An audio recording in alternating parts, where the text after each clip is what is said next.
Video start करने से पहले सबसे पहले हम सभी लोग नोकिया के लिए एक स्लो क्लैपिंग देते हैं। बहुत ही बढ़िया, कमाल यार, सीरियसली। नोकिया ने भारत में लॉन्च कर दिया है अपना एक और नया स्मार्टफोन। क्या फर्क पड़ता है, लॉन्च करा हो या नहीं करते तो भी फर्क नहीं पड़ता, लेकिन अब लॉन्च कर दिया तो आप लोगों को बताना तो पड़ेगा ही। जी हाँ, नोकिया ने भारत में लॉन्च कर दिया है अपना एक और नया स्मार्टफोन नोकिया 3.1 प्लस। इसके स्पेसिफिकेशन, प्राइस, ये सब जान के शायद आप सभी लोग हैरान रह जाओगे, खुश हो जाओगे भैया, इतने खुश हो जाओगे कि बता नहीं सकता मैं आप लोगों को। वेल, जानना चाहते हो तो वीडियो को लास्ट तक देखते रहे। इसके साथ ही मैं अपने ओपिनियन भी शेयर करने वाला हूं इस फोन को लेके कि क्या आपको ये फोन लेना चाहिए, क्या ये फोन सही है।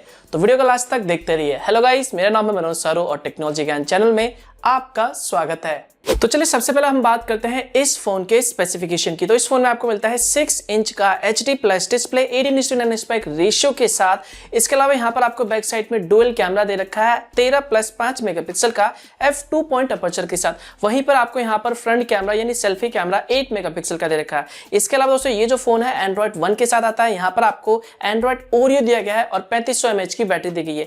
ये फोन आपको दो वेरिएंट में मिलेगा। एक मिलेगा 2GB RAM 16GB internal storage और इसकी प्राइस होने वाली है 11,500 रुपए यानी 11,499 रुपए। और इसका एक दूसरा वेरिएंट है 3GB RAM 32GB internal storage. इसकी प्राइस हालांकि अभी ऑफिशियली नहीं बताई गई है, लेकिन कहा जा रहा है कि इसकी जो प्राइस है वो है 13,600 रुपए के यानी 13,500 रुपए के आसपास। सबसे अच्छी बात है कि इस प्राइस रेंज में यानी 11,500 रुपए में नोकिया आपको मीडियाटेक का हीलियो P22 प्रोसेसर प्रोवाइड कर रहा है। इस प्राइस रेंज में आज के समय में मार्केट में इतने कंपटीशन बढ़ गए हैं, इस प्राइस रेंज में आपको इससे काफी अच्छा प्रोसेसर आपको मार्केट में स्मार्टफोनों के अंदर देखने को मिल जाता है। लेकिन यहां पर सवाल उठता है, शायद आपके मन में भी सवाल उठा होगा, अभी हाल ही में नोकिया ने 5.1 प्लस लॉन्च किया था जिसकी जो प्राइस है वो है 10,500 रुपए और उसमें आपको मिलता है मीडियाटेक का हीलियो P60। काफी पावरफुल प्रोसेसर है, इस P22 से तो काफी अच्छा बेहतर है। तो यहाँ पर आपको उस फोन में मिलता है 5.8 इंच का HD प्लस डिस्प्ले और वहां पर आपको 3GB रैम 32GB की इंटरनल स्टोरेज मिलती है और साथ में जो कैमरा है वो लगभग सेम ही है, सेम मेगापिक्सल का है, डुअल कैमरा है, फ्रंट कैमरा लगभग दोनों में सेम ही है। बस फर्क इतना है कि नोकिया 5.1 प्लस में आपको 3000 mAh की बैटरी दी गई है, जबकि आपको यहाँ पर नोकिया 3.1 प्लस में आपको 3500 mAh की बैटरी दी गई है।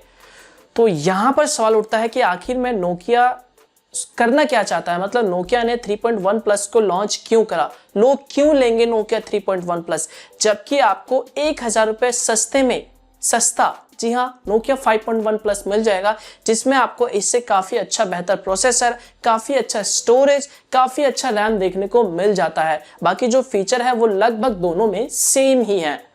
तो अब आप खुद बताओ, क्या आप नोकिया 3.1 प्लस लेना चाहोगे? 1,000 रुपए महंगा, सस्ता नहीं महंगा। वहीं पर आपको 1,000 रुपए सस्ता मिलेगा नोकिया 5.1 प्लस जिसमें आपको और अच्छे फीचर्स देखने को मिलेंगे। तो मुझे समझ नहीं आ रहा नोकिया पगला गया है या वो हमें पागल समझ रहे हैं। आई डोंट नो, वो उनकी पता नहीं क्या मार्केटिंग थी, क्या स्ट्रेटेजी थी, वो शायद उनको ही पता होगा। लेकिन मेरे हिसाब से तो शायद इस फोन को लॉन्च ना करते तो ज्यादा बढ़िया रहता। मेरे ख्याल से मुझे लगता है कि नोकिया ने ये जो फोन है वो बेसिकली ऑफलाइन मार्केट यानी ऑफलाइन यूजर्स को टारगेट करने के लिए लॉन्च किया है। तो यहाँ पर ये फोन ज्यादातर वो लोग खरीदेंगे जिनको स्पेसिफिकेशन, प्राइस के बारे में या फिर कह लो प्रोसेसर के बारे में ज्यादा नहीं पता हो, वो शायद इस फोन को खरीदेंगे क्योंकि उनको बस नोकिया की ब्रांडिंग चाहिए। नोकिया पे स्टोर पे जाएंगे फोन खरीदने के लिए और बोलेंगे कि नोकिया का फोन दिखा, तो वो बोलेंगे हाँ कस्टमर, अरे हाँ फोन तो काफी अच्छा लग रहा है, 11,000 रुपए 11,500 रुपए क्या है, ले लेते हैं।